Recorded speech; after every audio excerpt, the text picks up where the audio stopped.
Hello students, welcome to my class account वाले sir. मैं आपका दोस्त सीए सुनील आपका स्वागत करता हूं मेरे यूट्यूब चैनल अकाउंट वाले सर पर। आज हम करने जा रहे हैं क्लास 12th अकाउंटेंसी के सबसे easy chapter dissolution of a form का लेक्चर नंबर 7।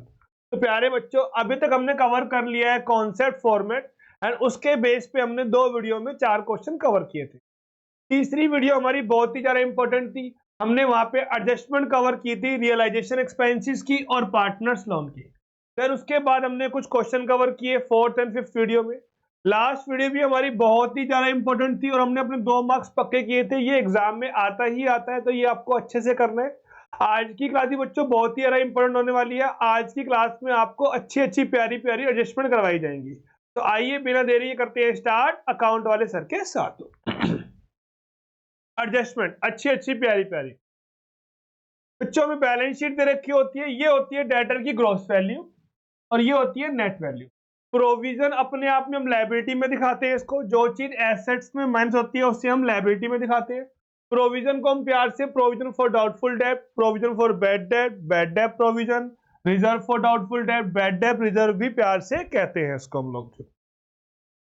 डेटर की ग्रॉस वैल्यू को हम रियलाइजेशन अकाउंट के डेबिट में दिखाएंगे। 9,000 ये वैल्यू 1,000 रुपए की हमारी रियल लायबिलिटी नहीं होती है, हमने खुद क्रिएट करी है, तो ये बाय साइड में आएगी और इसकी पेमेंट हम नहीं करते हैं।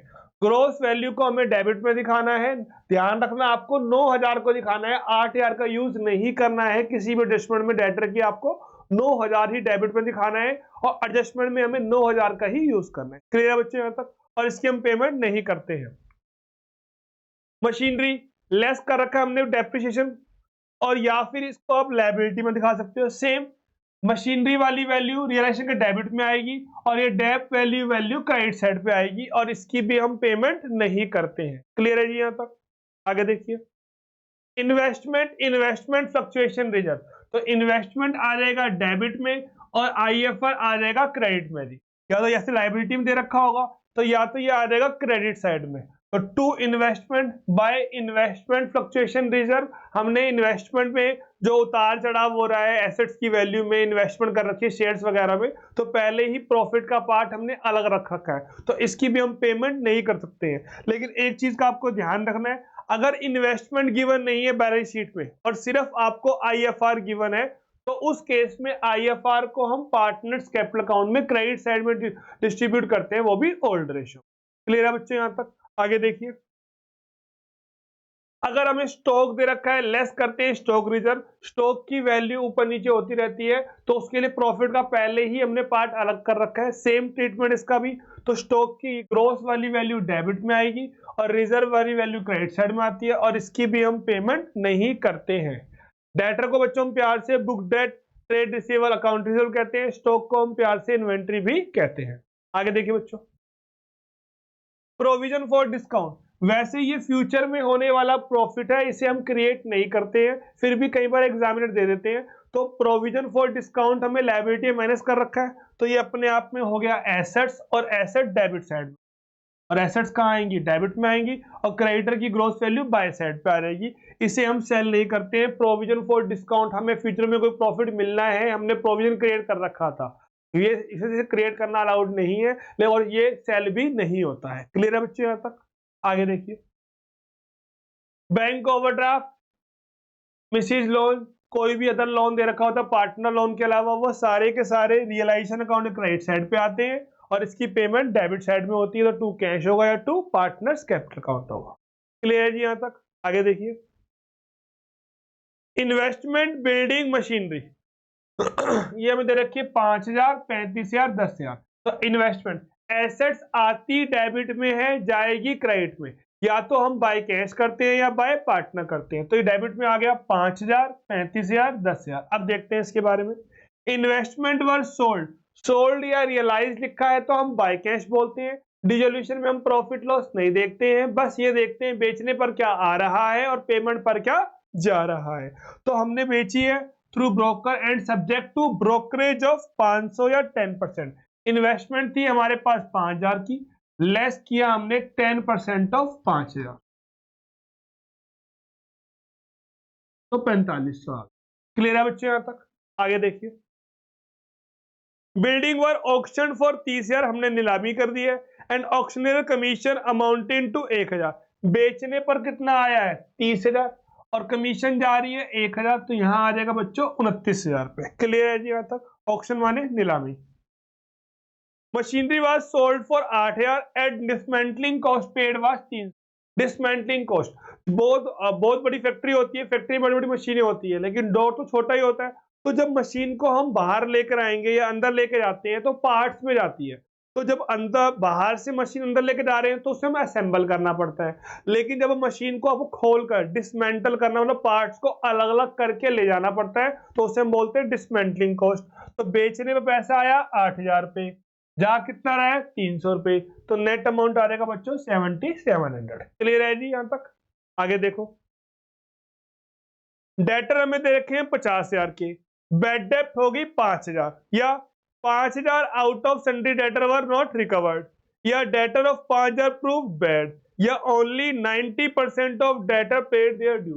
तो 5,000 की बैड डेप्ट हो गई है, तो लॉस 5,000 का हो गया। और अकाउंटर सर ने क्या सिखाया आपको कि हम लॉस नहीं देखते हैं, प्रॉफिट लॉस नहीं देखते हैं, बस ये देखना है बेचने पर क्या आ रहा है और पेमेंट पर क्या जा रहा है। तो डेटर थे हमारे पास 50,000 के, 5,000 डूब गए, तो कितने मिले हमारे को 45,000। तो अपने आप ही आपका 5,000 का लॉस डेबिट में आ जाएगा। या बोल रहे हैं 90% मिल रहे हैं, तो 50,000 का 90%, तो बाय कैश 45,000 ही हो। क्लियर बच्चों? आगे देखो, debtor 50,000, debtor were sold to a debt collecting agency for 80% of book value और 40,000 रुपए। याद, इसको हमने मार्केट में बहुत सारे एजेंट बैठे हैं जो रिकवरी करवाते हैं, रिकवरी एजेंट, तो हमें उनसे 40,000 मिल रहे हैं। तो डेटर आए 50 के, हमें कितने मिल रहे हैं 40, तो जो 10 का लॉस है वो अपने आप हो जाएगा, हमें दिख नहीं रहा है। या क्या लिखा आ सकता है, एट ए कॉस्ट ऑफ 10,000, थे कितने के 50,000, खर्चा कितना हो रहा है 10,000 का, तो पैसे कितने आ जाएंगे बच्चों वापस 40,000, यहां पर हम माइनस करें। क्लियर है यहां तक? आगे देखो बच्चों, ये बहुत ही ज्यादा इंपॉर्टेंट है। क्रेडिटर है 45,000 के, बिल्स पेबल है 12,000 के। Creditor and BP were due on average for 1 month after 31 March but were paid immediately on 31 March at 2% discount per annum. हमें क्रेडिटर और बिल पेबल की पेमेंट 1 महीने बाद करनी थी। हमने कहा भाई हम आज ही पेमेंट कर रहे हैं, अगर हम जल्दी पेमेंट करेंगे तो हमें कुछ बेनिफिट मिलना चाहिए। वो कह रहा है ठीक है जी, आपको बेनिफिट मिलेगा 2% पर एनम का, तो 2% साल के हैं, तो उसका 1%, उसका 1 महीने के लिए हमें डिस्काउंट मिल जाएगा।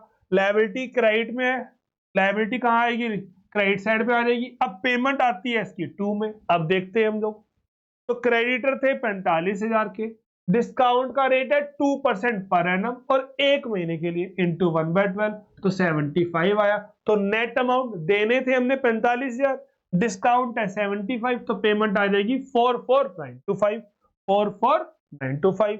ऐसे ही बीपी 12,000 के थे, 2% इंटू 1/12, ये आएगा 20, तो नेट अमाउंट आ जाएगा 11,980, तो 2 बैंक हो जाएगा 11,980। क्रेडिटर 44,925 और बीपी 11,980।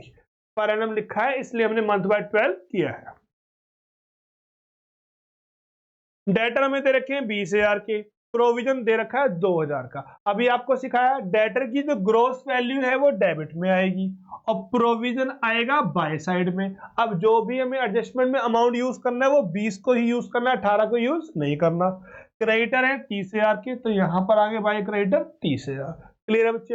अब देखते हैं, debtor falling due on 1 Feb 23 were realise at a discount of 10% per annum. Debtor से पेमेंट मिलनी थी 1 Feb को, हम उनसे पेमेंट आज ही मांग रहे हैं, तो हमें डिस्काउंट देना पड़ेगा। 31 मार्च से लेकर 1 Feb तक बच्चों महीने बनते हैं 10, तो फॉर्मूला हो जाएगा अमाउंट इंटू रेट अपॉन में 100 इंटू मंथ अपॉन में 12, तो 1667, इसे लेस कर देंगे तो बाय कैश हो जाएगा 18,333। बाय कैश हो जाएगा बच्चों हमारे पास 18,333। क्लियर है यहां तक? आगे देखिए, क्रेडिटर फॉलिंग ड्यू ऑन 30 अप्रैल, 31 मार्च से 30 अप्रैल तक 1 मंथ होता है, 30,000 क्रेडिटर है और डिस्काउंट है 6% का, तो 6% का डिस्काउंट है 30,000 इंटू 6% इंटू 1/12, तो डिस्काउंट आ जाएगा 150, इसे हम माइनस कर देंगे तो 2 कैश 29,850। नेट में हमें ये देखना है पे करने पर क्या जा रहा है और बेचने पर क्या आ रहा है। क्लियर है बच्चों यहां तक? आगे देखो, डेटर हमें दे रखे 17,000 के, प्रोविजन है 500 रुपए का, ठीक है सर। तो इस ग्रोस वैल्यू को डेबिट में दिखाएंगे, प्रोविजन को क्रेडिट में दिखाएंगे और एडजस्टमेंट में हम ग्रोस अमाउंट यूज करेंगे 17,000 का, ये वाला अमाउंट यूज करेंगे। अब देखते हैं क्या कह रहा है क्वेश्चन इसके बारे में। Out of above debtor 2,000 became bad, तो 2,000 तो बैड डेप्ट हो गए, हमें कुछ भी पैसा नहीं मिलेगा, हमें कुछ भी पैसा नहीं मिलेगा। आगे, one debtor became insolvent, 70% recovered him out of 5,000, तो 5,000 में हमें 70% मिल रहा है, तो बाय कैश कितना आ गया 3500। अब बैलेंस निकालना है, 17,000 माइनस 2,000 माइनस 5,000, 10,000 आ गया। क्या कह रही है? Full amount was recovered, full amount was recovered from the balance debtor, तो 10,000 का हमें पूरा 10,000 मिल गया। वो कह रहे हैं 80% मिलेगा तो बाय कैश 8,000 हो जाएगा, 90% मिलेगा तो बाय कैश 9,000 हो जाएगा। कह रहे 10% कम मिलेंगे तो 10% लेस कर देंगे, 5% ज्यादा मिलेंगे तो वो ऐड कर देंगे, जैसा जैसा क्वेश्चन बोलेगा वैसा वैसा हम कर देंगे। तो बाय कैश आ गया 3500 और 10,000 13,500। अगर एमसीक्यू में क्वेश्चन आया कि लॉस कितने का हुआ, तो हमने देखा कितने मिल रहे हैं हमारे को 13,500, डेटर कितने के थे 17,000 के, मिले कितने के 13,500 के, तो लॉस कितने का हो गया 3,500 का हो गया। कितने का हो गया बच्चों 3,500 का। क्लियर है बच्चों यहां तक? तो बाय कैश में आ जाएगा हमारे पास, बाय कैश में आ जाएगा 13,500 और 2 डेटर हो जाएंगे हमारे पास 17,000 के। क्लियर है यहां तक? आगे आइए, अब हमें क्रेडिटर दे रखे हैं 23,000 के, correct creditor of 3 year is untraceable, तो टोटल 23,000 के हैं, 3,000 तो क्या हो गए अनट्रेसेबल, कुछ भी पैसा नहीं जाएगा। अब बैलेंस आया 20,000 पे, क्या बोल रहे हैं इसके बारे में? And remaining creditor agree to allow a discount of 2%, वो कह रहे हैं हमें 2% का डिस्काउंट दो, या उसकी हम पेमेंट कर रहे हैं 98% पे, तो लेस कर देंगे 2% ऑफ 20,000, तो 2 कैश आ जाएगा 19,600 रुपए। प्रॉफिट कितना हुआ 23,000 के बदले हम लोग दे रहे हैं 19,600, तो प्रॉफिट हो जाएगा 3,400। प्रॉफिट कितने का हो जाएगा 3,400 का, तो ये ऐसे आ जाएगा 2 creditor, sorry by creditor 23,000, 2 cash,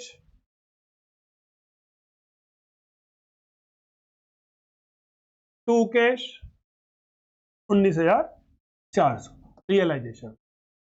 clear है यहां तक? आगे देखिए, बैंक लोन या मिसीजे का लोन दे रखा है हमारे को 20,000 का, bank loan was prepaid along with interest for 9 month, या आपको इंटरेस्ट का अमाउंट गिवन है, तो जो भी लोन है, जो भी लोन है वो आएगा बाय साइड पे, तो बाय बैंक लोन है मिसिस का लोन। अब इसकी हम पेमेंट कर रहे हैं, 12% का रेट है 9 मंथ के लिए 1,800, तो 2 बैंक आ जाएगा बैंक लोन 21,800। क्लियर है बच्चों यहां तक? लायबिलिटी आती क्रेडिट में है, जाएगी वो 2 में, या 2 कैश होता है या 2 पार्टनर होता है। आगे देखिए, 100 shares in X limited 5500, 300 shares in Z limited 17,000, shares in X limited were agree to taken over by S at 30 per share, share कितने हमारे पास 100, तो 100 इंटू 30 3,000, एसेट्स आएगी डेबिट में, 2 शेयर्स इन एक्स 2 जेड जाएगी बाय में, तो bye x capital 100 into 30 3,000 पे। दूसरे के लिए क्या बोल रहे हैं जेड वाले के लिए, वर वैल्यूड एट 12,000, 17 वाले कितने के हो गए 12 के, हमें कोई दिक्कत नहीं है। All partners divided the share in their profit share ratio, ratio कितनी है 2:1, तो 12,000 को डिवाइड कर लेंगे तो बाय पार्टनर्स कैपिटल RSM 12,000 इन 2:1। क्लियर है यहां तक? देखिए बच्चों नोट कीजिए, आगे देखिए, अब दे रखा है 3,000 शेयर्स इन ए लिमिटेड 30,000, ठीक है sir. Market value of share of A limited 16 पर शेयर, ये हो गई 16, तो 3,000 इंटू 16, ये आगे बच्चों हमारे पास 48,000, ठीक है। Half the shares were sold in the market, बेचने पर पैसा आएगा, बाय कैश कर देंगे, हाफ बेच दिए। अब कितने रह गए? 24,000। हाफ के लिए क्या कह रहा है? And the balance half were taken by R and S M in 2:1, इस रेशियो में वो लेके जा रहे हैं, तो बाय आर एस एम 2:1। अगर रेशियो कोई और गिवन होगी तो उस रेशियो में कर देंगे। एसेट्स आनी डेबिट में है, जानी क्रेडिट में है, या तो बाय कैश होगा या बाय पार्टनर होगा। समझ में आ रहा है बच्चों? कोई डाउट आए कमेंट कीजिए, टेलीग्राम कीजिए। आगे देखिए बच्चों, प्यारा सा पॉइंट और, मशीनरी, फर्नीचर, डेटर। तो मशीनरी फर्नीचर हमारे लिए होती है फिक्स्ड एसेट्स। तो क्वेश्चन ने क्या बोला? फिक्स्ड एसेट वर रियलाइज 3500। तो हमें पता होना चाहिए मशीनरी, बिल्डिंग, ये हमारे किसके अंदर आते हैं? प्लांट वगैरह फिक्स्ड होती है, जिसे हम बिजनेस में यूज करते हैं, जिसे हमारा पर्पस बेचने का नहीं होता है, हमारा पर्पस को बिजनेस में यूज करने का होता है। तो अब ये आ जाएंगे डेबिट साइड में, to machinery, to furniture, to debtor, और जा रही है बाय। डेटर के लिए कुछ बोल रहा है, डेटर वर रियलाइज 6,000 पे, तो बाय कैश कितना हो जाएगा? 6,000 पे। क्लियर है बच्चे यहां तक? आगे देखिए, बैंक ओवरड्राफ्ट 75 का, स्टॉक है 125 का। स्टॉक आ गया डेबिट में, बैंक ओवरड्राफ्ट आ गया क्रेडिट में। हमें नेट अमाउंट देखना है, नेट में क्या हो रहा है, जरा नहीं टेंशन लेनी है। Stock is taken over by bank and it is realise for 1 lakh, ठीक है। स्टॉक बैंक ले गया, 1 लाख का बेच दिया। Bank paid back 20,000 after recovering it's overdraft and interest. उसने अपना इंटरेस्ट काट के, इंटरेस्ट कितना काटा होगा? 75,000 का ओडी है, 20 वापिस किए 1 लाख में से, तो कितने बनते होंगे? 80। तो उसने 5 का इंटरेस्ट भी काट लिया, कोई दिक्कत नहीं। हमारे पास कितने आ रहे हैं? 20,000 पे, तो बाय कैश कितना हो गया? 20,000 पे। नेट अमाउंट देखना है, क्या आ रहा है और क्या जा रहा है। क्लियर है जी यहां तक? आगे देखिए पॉइंट और, ये सिर्फ एडजस्टमेंट में है। जो एडजस्टमेंट में होता है वो अनरिकॉर्डेड होता है, उसका इफेक्ट एक ही जगह जाएगा। अगर इसका मीनिंग आ रहा है कुछ देना है तो टू कैश कर देंगे, अगर इसका मीनिंग निकल रहा है कुछ आ रहा है तो बाय कैश कर देंगे। तो one customer whose account was written off as bad in previous year which is not included above now paid 800 रुपए, या 80% या 80 पैसा इन अ रूपी। तो 1000 का 80 पैसा, पैसा लिखा हो या परसेंटेज बात एक ही है। तो हमें 800 रुपए, एक डेटर था 1000 रुपए लेके भाग गया था, अब हमें 800 दे रहा है, तो हमें 200 का लॉस नहीं हुआ है, हमारे लिए खुशियां आई हैं 800 रुपए की। तो जो मिला वही प्रॉफिट, बाय कैश कर देंगे हम 800। क्लियर है बच्चे यहां तक? आगे देखो, one BR for 2075 under discount was dishonored as the acceptor had become insolvent and was unable to pay anything, hence the bill had to be met by the firm। या लिखा होगा one bill of 2075 under discount having been dishonored had to be taken up by them। इस तरह से कुछ लिखा हुआ है। ए ने माल बेचा बी को, बी कह रहा भाई अभी मेरे पैसे नहीं है, मैं तेरे को बिल लिख कर दे देता हूं। अब बी ने ए को बिल लिख के दे दिया, तो बी बोलेगा बिल पेबल और ए बोलेगा बिल रिसीवेबल। अब ए को पैसे की जरूरत है, तो ए ने वो बिल बैंक से डिस्काउंट करवा लिया, मीन बैंक से उधार ले लिया बी के बिल की गारंटी पे। अब जब ड्यू डेट आई तो बी तो इंसॉल्वेंट हो गया, अब पेमेंट हमें करनी पड़ेगी क्योंकि बैंक तो हमें जानता है, तो हमारा पैसा जा रहा है, हमारा पैसा जा रहा है, तो हम लोग बोलेंगे टू बैंक। अगर नोटिंग चार्जेस एक्सक्लूडिंग लिखा होता तो वो हम 50 ऐड करते। नोटिंग चार्जेस होते हैं नोटरी पब्लिक के खर्चे, क्योंकि अब हमें केस करना है बी के ऊपर, तो वो नोटिंग होगी, कुछ लिख के देगा फिर बना के देगा, तो उस बेस पे हम केस कर पाएंगे, तो उसको हम बोलते हैं नोटिंग चार्जेस बोलते हैं। अगर एक्सक्लूडिंग लिखा होता तो इसमें 50 हम और ऐड करते। तो अभी हमने क्या सीखा, ये हमारी अनरिकॉर्डेड लायबिलिटी है, कंटीन्यूअस लायबिलिटी है, तो पैसा हमारा जा रहा है तो टू कैश। इन केस अगर कुछ पैसा मिल रहा होता, एक बिल था 5,000 का, 3,000 मिल रहे हैं हमारे को उससे, तो जा रहा है तो टू कैश, आ रहा है तो बाय कैश। जा रहा है तो टू कैश, आ रहा है तो by cash. There was a bill for 5,000 under discount, this bill was received from Ram, Ram prove insolvent and 60% मिल रहा है उससे, तो जो मिल रहा है उसको हम बाय कैश। जा रहा है तो टू कैश, आ रहा है तो बाय कैश। क्लियर है बच्चों यहां तक? आगे देखो, pre receive commission credit side पे आ जाएगी, ये दोनों डेबिट साइड पे आ गए। अब पढ़ते हैं, commission received in advance for return to customer after deducting 10%, और टू कैश कर देंगे हम 10% लेस करने के बाद। आगे accrued interest was collected, accrued interest collect हो गया तो बाय कैश कर दिया हमने एक्रूड। प्रीपेड के बारे में, प्रीपेड इंश्योरेंस हम प्रीपेड कर चुके हैं, वो तो वापस मिलेगा नहीं, तो prepaid insurance will be debited, debit तो होगा ही, and no further entry will be made in respect of these item. अब पैसा वापस तो आना नहीं है, तो बाय कैश जीरो होगा, बाय कैश जीरो होगा। एक्रूड के बारे में बोल दिया था तो वो हमने बाय कैश कर दिया है। क्लियर है यहां तक? आगे देखो, स्टॉक है 1 लाख का, ए टुक 60% of the stock at a discount of 20%, तो 60% आया 60,000, 20% लेस करेंगे तो ए ले जा रहा है इसको, ए टुक, तो हम लोग बोलेंगे बाय एस कैपिटल। क्या बोलेंगे बच्चों? By S capital. आगे 25% of the remaining stock was sold at a profit of 40%। 25% of remaining, total का नहीं बोला, ध्यान से पढ़ना है, अगर टोटल बोलता तो 1 लाख का लेंगे, अब रिमेनिंग का 25% आ गया 10,000, 40% प्रॉफिट पे जा रहा है, तो बाय कैश 10,000 प्लस 40% ऑफ 10,000। आगे जी, and remaining stock was found obsolete and realise nothing, तो बच गया 30,000, उसके लिए हम कुछ भी नहीं मिलेंगे। कैश में कितने आ रहे हैं हमारे पास? 14,000, और ए ले जा रहा है 48,000 का, ए ले जा रहा है 48,000, बाय कैश में आ रहा है 14,000, और बाय एस कैपिटल में आ जाएगा 48,000। क्लियर है बच्चों यहां तक? कोई शक? आगे देखिए, बिल्डिंग दे रखी है 10,000 की, ये भी बहुत सारे केसेस से इंपॉर्टेंट है, ध्यान से देखना आपने। एसेट्स आती डेबिट में है, जाएगी क्रेडिट में, सोल्ड या रियलाइज होगा तो बाय कैश करेंगे, पार्टनर ले जाएगा तो बाय पार्टनर्स कैपिटल करेंगे। अगर लिखा है सोल्ड तो to building by cash.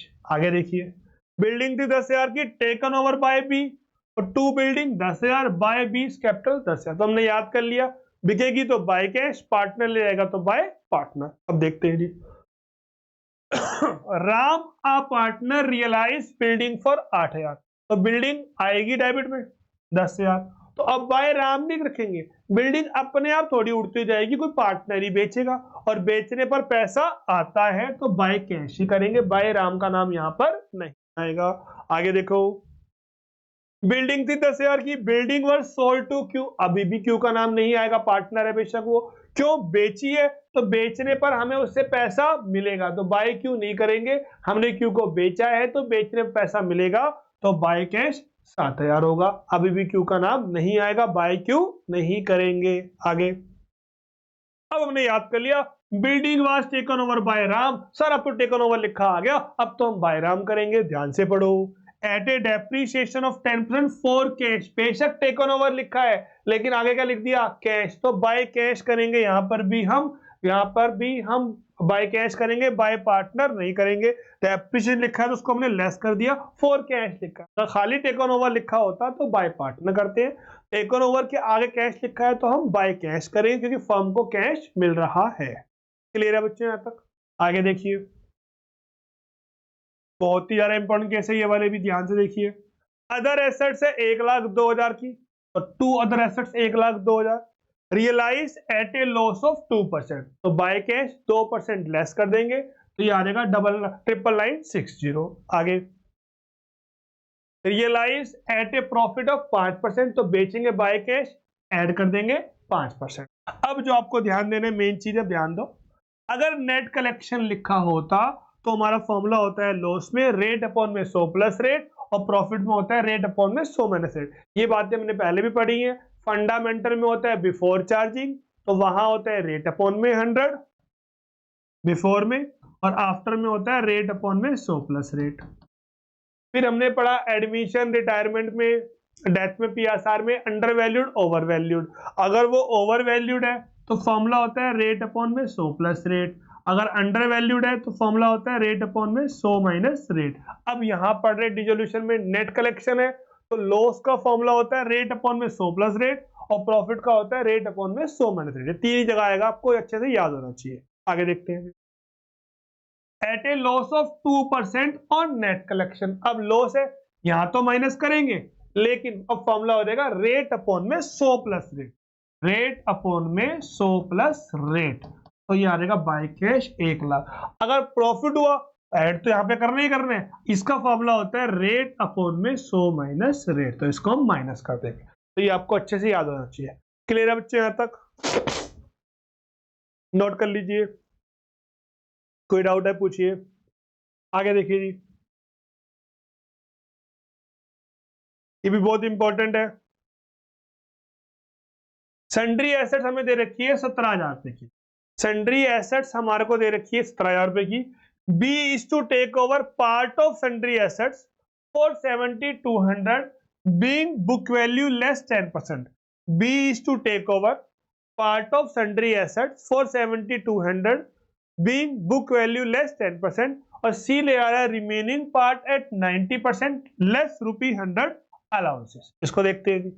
Assets है हमारे पास 17,000 रुपए की, कोई पार्ट लेके जा रहा है वो 7200 का, कोई पार्ट लेके जा रहा है वो 7200 का। लेट हमने पार्ट की वैल्यू मान ली y, तो y में हमने लेस किया 10% ऑफ y, तो वो 7200 आ गया। अब जो बैलेंस बचेगा उसको C ले जा रहा है एट 90%, और जो भी वैल्यू आएगी उसमें 100 रुपए और वो लेस कर देगा।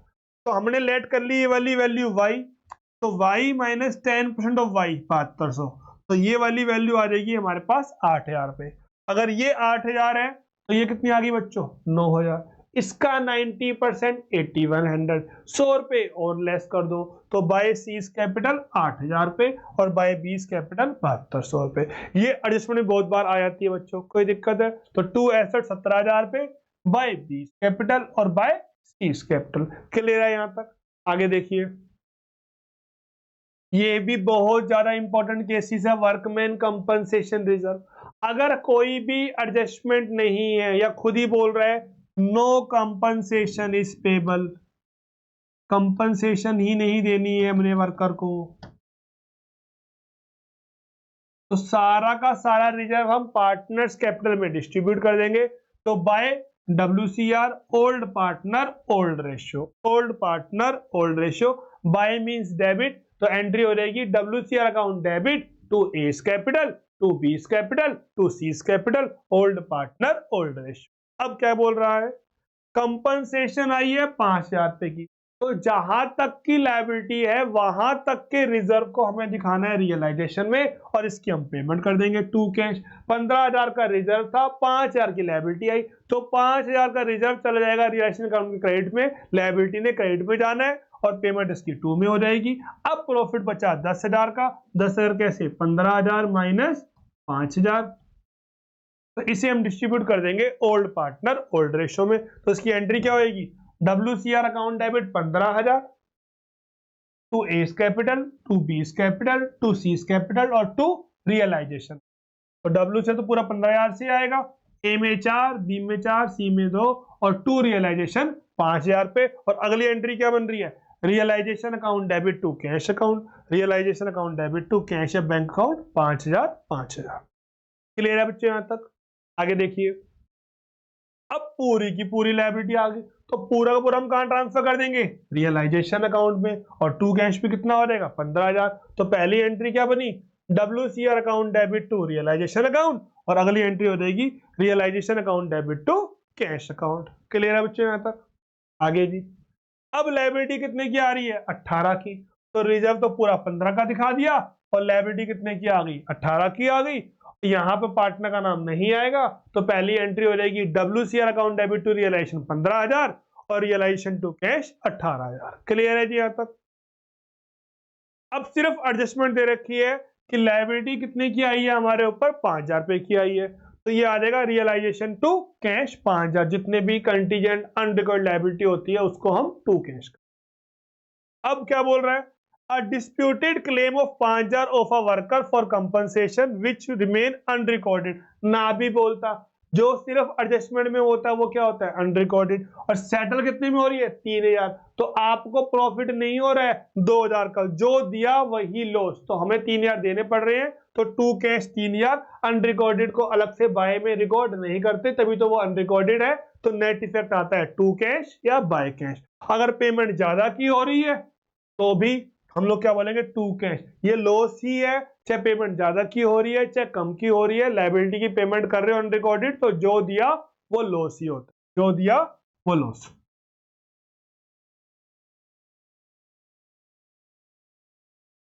क्लियर है बच्चे यहां तक? आगे देखिए जी, the firm retains their employ for 3 month before dissolution of the firm. तो फर्म ने अपने एम्प्लॉयज को निकाल दिया कि फर्म बंद हो रही है, तो उन्हें अब फाइनली कंपनसेशन पे करनी पड़ रही है। कितने रुपए की? 25,000 रुपए की। तो पैसा जा रहा है, तो हम लोग बोलेंगे टू कैश 25,000 रुपए। क्लियर है बच्चे यहां तक? आगे देखिए, पेमेंट ऑफ पार्टनर लोन। वैसे हमें नेक्स्ट वीडियो में पार्टनर लोन केसेस और दोबारा से अच्छे अच्छे केसेस कवर करने हैं, लेकिन यहाँ पर एक मेन पॉइंट है, वो आपको मैं आज ही कवर करवा रहा हूँ, ध्यान से देखिए। Partner loan is to be paid after payment of outside liability but before payment of capital of the partner. सबसे पहले आउटसाइडर की पेमेंट होती है, फिर पार्टनर के लोन की होती है, देन उनकी कैपिटल की होती है। However if the capital account of partner from whom loan has been taken by the firm show a debit balance after all adjustment, his loan account will be transferred to credit of capital amount to the extent of debit balance of capital account। अब हमें credit balance का meaning होता है कि हमने firm ने partner को पैसे देने हैं, डेबिट का मीनिंग होता है उससे हमने लेने हैं। अब लोन ले रखा है हमने ए पार्टनर से 1 लाख का, हमने लोन ले रखा है ए पार्टनर से 1 लाख का, और क्रेडिट ही बैलेंस आ रहा है 40,000 का। तो कैपिटल के भी देने हैं और लोन के भी देने हैं, दे देते हैं। तो लोन कहां पर आता है? कैश अकाउंट या क्रेडिट साइड पे आता है, और credit balance means credit side बड़ी है, डेबिट साइड छोटी है, तो यहाँ पर टू बैलेंस हमारा 40,000 आएगा, ये भी हम दे देंगे। हमने लोन भी दे दिया और हमने कैपिटल की पेमेंट भी कर दी, तो एंट्री हो जाएगी loan account debit to cash account, loan account debit to cash account. अब मेन पार्ट, लायबिलिटी देने कितने हमने पार्टनर को लोन के? 1 लाख, उससे लेने कितने हैं? 40,000। तो 40,000 का लोन हम ट्रांसफर कर देंगे पार्टनर्स कैपिटल क्रेडिट साइड पे और रिमेनिंग की पेमेंट करेंगे, क्योंकि हमने 40 लेने हैं और 1 लाख देने हैं। इससे अच्छा क्या कि 40 हम उसके लोन के एडजस्ट कर ले, तो यहां पर आना क्रेडिट में ही है, तो वो 40 का लोन यहां आ जाएगा, बाकी 60 यहां आ जाएगा। अब कोई टू कैश बाय कैश नहीं होगा, क्योंकि 40 लेने थे वो हमने लोन से एडजस्ट कर दिए। तो यहाँ पे एंट्री हो जाएगी लोन डेबिट 1 लाख, कैपिटल से ले लेंगे हम 40 और टू कैश चला जाएगा हमारा 60,000। क्लियर है बच्चे यहां तक? आगे देख, अब लोन है 1 लाख का और हमने पार्टनर से कितने लेने हैं? 1,20 लेने हैं। अब वो अपने घर से लेके आएगा, तो पहले तो हम पूरा 1 लाख यहाँ ट्रांसफर कर देंगे, अब लोन की कोई पेमेंट नहीं करनी। अब उससे 20,000 हमने और लेने हैं, तो वो बाय कैश होगा, जो कि कैश अकाउंट के 2 में आ जाएगा, तो 2 पार्टनर्स कैपिटल। तो यहाँ पे एंट्री हो जाएगी लोन डेबिट 1 लाख का लोन खत्म, और कैपिटल में कितने चले गए हमारे? 1,20,000, और कैश हम उससे मंगवाएंगे 20,000 रुपए का। लोन आना बाय में, अब लोन की पेमेंट नहीं होगी। क्यों नहीं होगी सर? क्योंकि लोन के हमने उससे 1 लाख देने हैं और कैपिटल के 1,20,000 लेने हैं, तो लोन हमने ट्रांसफर कर दिया कैपिटल में, तो लोन डेबिट होगा, और कैश वो अपने घर से लेकर आएगा, क्योंकि उससे हमने 1,20,000 लेने थे, और 2 कैपिटल में हो जाएगा 1,20,000। क्लियर है बच्चे यहां तक? तो आज की क्लास में मैंने बहुत ही बेहतरीन तरीके से सारे एस्पेक्ट कवर कर लिए हैं। आई होप आपको अच्छे समझ में आ गया होगा। मैंने अपनी पूरी कोशिश करी। आपको कोई भी डाउट आ रहा है आप मुझे कमेंट कीजिए। नेक्स्ट वीडियो बहुत ही ज्यादा इंपॉर्टेंट होने वाली है, वहां पर हम एडजस्टमेंट कवर करेंगे, एसेट्स गिवन टू लायबिलिटी, सारे केसेस कवर करवाऊंगा पार्टनर लोन के साथ, कि पार्टनर लोन को अगर एसेट लेके जा रहा है, कम की ले जा रहा है, ज्यादा की ले जा रहा है, इन फुल सेटलमेंट है, बैलेंस पेड का, सब कुछ A to Z सारे केसेस कवर होंगे। खत्म होगा अकाउंट का डर विद अकाउंट वाले सर। तो ठीक है बच्चों, मिलते हैं फिर हम लोग नेक्स्ट वीडियो में। वीडियो को लाइक कीजिए, शेयर कीजिए, कमेंट कीजिए।